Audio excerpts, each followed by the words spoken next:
Hey pool owners, today we're going to show you how to wire a Hayward Aquarite on 230 voltage. The first thing you want to do is make sure that the power that you're going to supply to this unit is turned off at the breaker. Just go ahead and turn that off. Next thing you're going to do is just open the door to the Aquarite, and you're going to start by removing these two screws. You can use a flathead screwdriver or a 5/16 socket.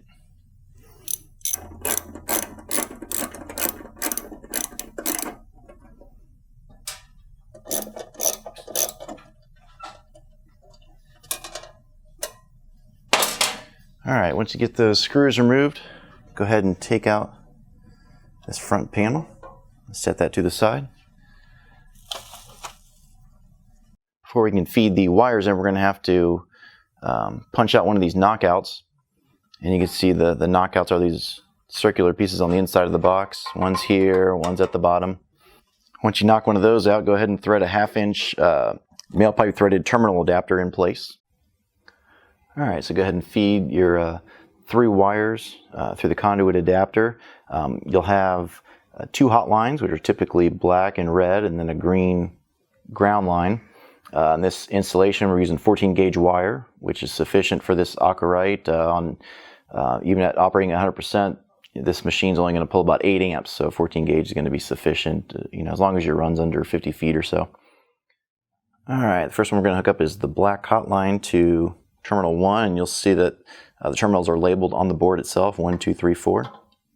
So go ahead and loosen the screw on terminal 1.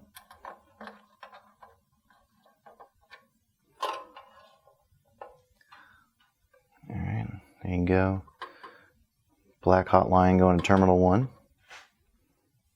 Alright, the next one's going to be the red hot line, and we'll put that on terminal 4. Go ahead and loosen terminal 4 one.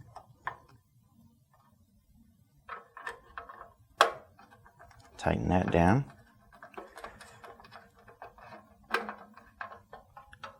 Alright, so get the red on terminal 4, and then you're going to take the green ground line and put it under that green grounding screw back here. You can use a flathead to loosen it if you need to. So as you can see again, the black hot line is on terminal 1, the red hot line is on terminal 4, and the green is on the grounding screw. Alright, you got it wired up, so go ahead and pop the panel back in place and put the 2 screws back in.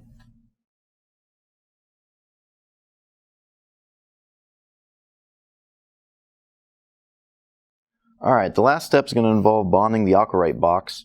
You'll notice a bonding lug on the bottom of the Aquarite box. You want to connect that bonding wire to the bonding wire somewhere in your system. Usually the easiest thing to bond it to is the bonding wire going to the motor.